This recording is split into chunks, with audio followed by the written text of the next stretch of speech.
Steigen Sie einfach um und fahren Sie ganz gemütlich zu Ihrem SR3 Pop-Konzert heute Abend. Machen Sie auch die Schweden bei heute Nachmittag schon in der Festival Lounge, bevor Sie nachher in Rastatt spielen, und haben dort ein ganz neues Lied gespielt. Was noch niemand gehört hat bisher, das wollen wir gleich hören. Ingolf Lück, der Comedian, war auch zu Gast in der Festival Lounge, genau wie Sascha Mokcan, die in der Festival Lounge heute Nachmittag begeistert hat.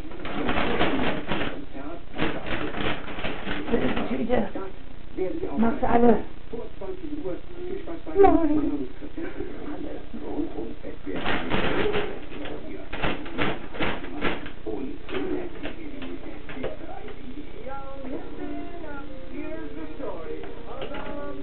Was machst du da?